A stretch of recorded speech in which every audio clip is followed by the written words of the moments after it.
Bonjour, j'ai un défi pour vous cette semaine. Jusqu'au vendredi 11 novembre, je vous mets au défi de ne passer aucun commentaire au sujet de votre poids ou de votre apparence, ni même sur celui de vos collègues et amis que vous côtoyez. Pourquoi?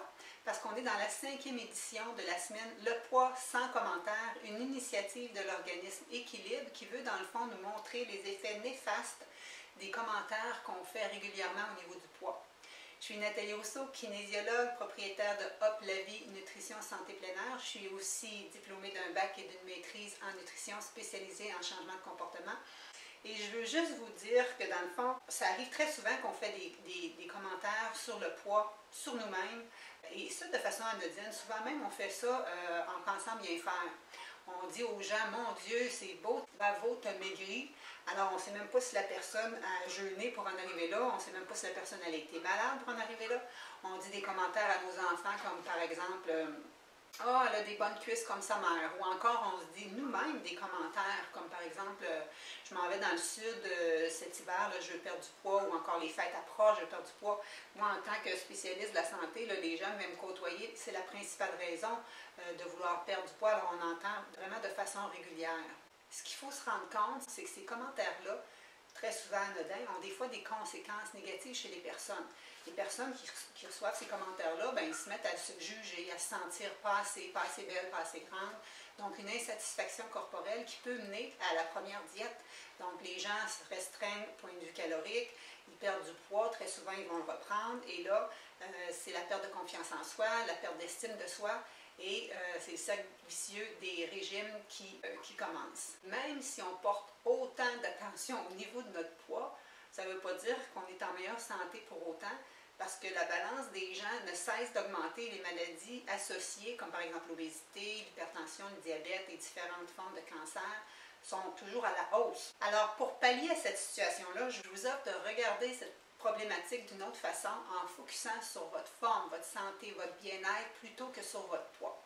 Les études démontrent que la meilleure façon de changer nos habitudes, autant point de vue pour atteindre une santé optimale que pour avoir un poids santé, si on veut, c'est d'allier une démarche qui combine à la fois l'exercice physique, l'alimentation et aussi la motivation. Il faut que la personne soit motivée pour entreprendre le processus. Il faut qu'elle soit partie intégrante comme telle des décisions qui vont être prises dans le processus. Donc, même si souvent la perte de poids, c'est la raison principale que les gens ont pour venir nous consulter, moi, j'essaie toujours de leur faire expliquer, oui, tu veux perdre du poids, mais dans le fond, c'est quoi ton but ultime? Ton but ultime, très souvent, les gens, c'est qu'ils veulent être bien dans leur peau, c'est qu'ils veulent avoir de l'énergie, c'est qu'ils veulent être en santé. Donc, si on prend ça comme focus, comme point de départ, plutôt que le poids, on s'aperçoit de plusieurs bénéfices. Okay? Donc, quand on se met à mieux manger, par exemple, ou à boire plus d'eau, ou à faire de l'exercice de façon régulière, bien là, notre stress diminue.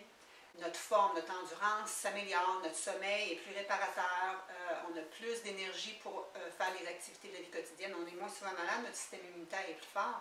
Et ça, c'est des bénéfices qui sont concrets.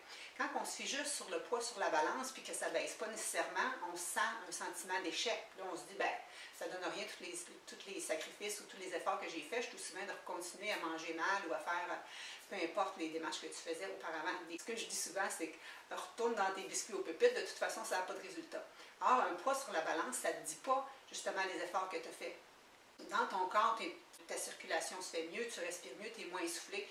Il n'y a aucune indication de ça sur un poids sur une balance. Donc, c'est vraiment quelque chose d'extérieur et on essaie de ne pas se fier à ça.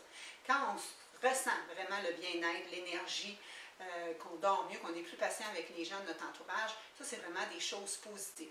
Et en passant, des fois qu'on commence à s'entraîner, c'est normal que le poids sur la balance ne change pas nécessairement. Tu sais, des fois, on commence à avoir un peu plus de muscles et les muscles, dans le fond, ça pèse un petit peu plus. Alors, le temps que ça prend avant que ça change sur la balance, ça ne veut pas dire qu'il ne s'est rien passé. Donc, ce sont des bénéfices qui sont importants quand même de noter. Et en prenant le focus justement sur notre mise en forme, sur le plaisir qu'on développe à bouger et à manger mieux, et au sentiment qu'on fait vraiment quelque chose de bon pour soi, c'est vraiment ça qui est gagnant. Maintenant, tout le monde sait, ou en tout cas la majorité des gens savent que bouger régulièrement, c'est important. On n'a rien qu'à voir les inscriptions dans les gyms début janvier ou quand la saison estivale arrive ou encore à l'automne. C'est là qu'il y a le plus de gens qui s'inscrivent à des programmes de remise en forme. Mais ça ne persiste pas dans le temps. C'est la même chose au point de vue alimentation. bien souvent, les gens, on dit en moyenne 4-5 régimes par année que les Canadiens entament à chaque année. Alors ça, c'est beaucoup. Qu'est-ce qui fait que ça ne perdure pas? Bien, c'est justement le fait qu'on marche à coup de volonté et qu'on se dit on va être bon pendant quelques semaines pour être à la diète, pour perdre du poids. Mais ça, ce n'est pas soutenable à long terme. Alors, il faut vraiment trouver des stratégies qui focusent justement sur les saines habitudes de vie et de voir les effets positifs sur notre corps, notre santé, notre bien-être, notre psychologique. Donc, et c'est ça qui va nous maintenir à long terme. Et pour ça, eh bien, finalement, ça peut être bien d'avoir un bon coach justement qui va t'aider à y aller étape par étape. Parce que très souvent, ce qui arrive, c'est que les gens veulent tout changer en même temps. Et là, ça l'apparaît gros. Quand tu commences à faire de la randonnée, tu ne vises pas le Mont Eurest la première fin de semaine. Le but, c'est d'y aller étape par étape pour voir vraiment des succès, même s'ils sont petits. Et c'est ça qui va te motiver, qui va te donner confiance et qui va te motiver à aller plus loin. Par exemple, si on regarde au niveau de l'exercice physique, qu'est-ce que tu peux faire maintenant? Tu peux décider d'aller prendre une marche sur l'heure du lunch avec tes collègues, tu peux aller jouer au parc avec tes enfants, tu peux aller faire une ride en vélo, tu peux t'acheter un podomètre et décider de viser à faire plus de pas possible au quotidien. Tu peux regarder YouTube puis faire une classe de Zumba ou peu importe, à ce temps, il y a des choses même rythmiques avec des tam-tams, il y a des classes de toutes sortes, il y a sûrement quelque chose que tu aimes. Okay? Tu peux t'inscrire à un premier défi, un premier 5 km ou par exemple ta première course à obstacles, le Spartan Race.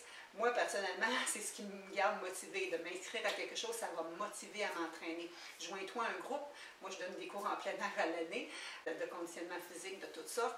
Et c'est ce qui motive. Okay? Le fait qu'on est ensemble, ça t'aide justement à garder le plaisir et garder la routine de semaine en semaine. Alors, il y a sûrement quelque chose parmi la panoplie d'offres qui sont disponibles qui te fait plaisir. Il s'agit de trouver ce qui te fait plaisir, le mettre à ton agenda et d'y aller de façon régulière.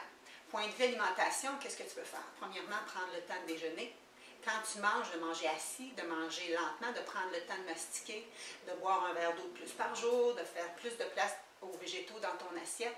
Okay, ce sont toutes des petites stratégies, mais qui vont te faire avancer vers un sentiment justement que tu as plus d'énergie. Moi, les gens qui font des défis santé avec moi, je donne des programmes de coaching qui sont même disponibles en ligne partout sur la planète, où je combine l'approche nutrition, exercice, motivation et estime de soi. Et souvent, dans une semaine, dans 2 semaines, les gens sentent déjà un regain d'énergie parce qu'on y va étape par étape en faisant des petits changements de comportement comme ça qui vont être durables. L'autre chose qui est super importante, je te dirais, qu'on oublie, c'est important de s'aimer, de s'apprécier. Parce que souvent, les gens, quand ils viennent me voir, bon, ils veulent perdre du poids parce qu'ils me disent « Ah, j'aime pas mes grosses hanches » ou mon ventre, ou etc. Peu importe ce que c'est, si tu n'es pas de la bonne taille, si tu n'aimes pas tes courbes, si tu n'es pas de la grandeur que tu veux, essaie de trouver quelque chose que tu aimes sur toi pour essayer de t'apprécier, de donner de l'amour. C'est peut-être ton sourire, c'est peut-être ton regard, donc focus là-dessus. Donne-toi de la gratitude.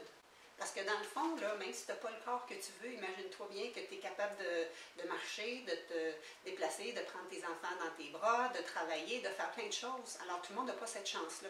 Alors aie de la gratitude face à toi et vas-y doucement avec des changements de comportement. Super?